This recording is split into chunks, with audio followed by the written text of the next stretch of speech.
prospered their works in the hand of the holy prophet. They went through the wilderness that was not inhabited, and pitched tents in places where there lay no way. They stood against their enemies, and were avenged of their adversaries. When they were thirsty, they called upon thee, and water was given them out of the flinty rock, and their thirst was quenched out of the hard stone. For by what things their enemies were punished, by the same they in their need were benefited. For instead of a perpetual running river troubled with foul blood, for a manifest reproof of that commandment, whereby the infants were slain, thou gavest unto them abundance of water by means which they hoped not for. Declaring by that thirst then how thou hadst punished their adversaries. For when they were tried albeit but in mercy chastised, they knew how the ungodly were judged in wrath and tormented, thirsting in another manner than the just. For these thou didst admonish and try, as a father, but the other, as a severe king, thou didst condemn and punish.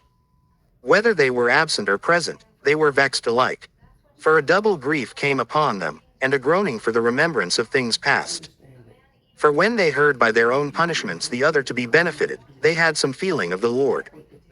For whom they respected with scorn, when he was long before thrown out at the casting forth of the infants, him in the end, when they saw what came to pass, they admired.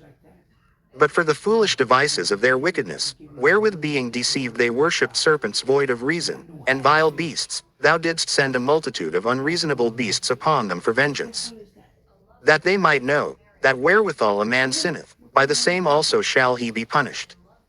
For thy almighty hand, that made the world of matter without form, wanted not means to send among them a multitude of bears or fierce lions, or unknown wild beasts, full of rage, newly created, breathing out either a fiery vapor, or filthy scents of scattered smoke, or shooting horrible sparkles out of their eyes, whereof not only the harm might dispatch them at once, but also the terrible sight utterly destroy them. Yea, and without these might they have fallen down with one blast, being persecuted of vengeance, and scattered abroad through the breath of thy power, but thou hast ordered all things in measure and number and weight.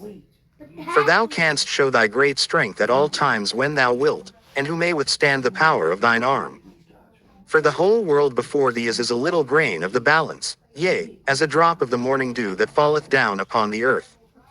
But thou hast mercy upon all, for thou canst do all things, and winkest at the sins of men, because they should amend.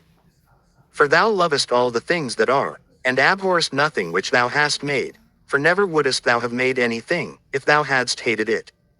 And how could anything have endured, if it had not been thy will? Or been preserved, if not called by thee?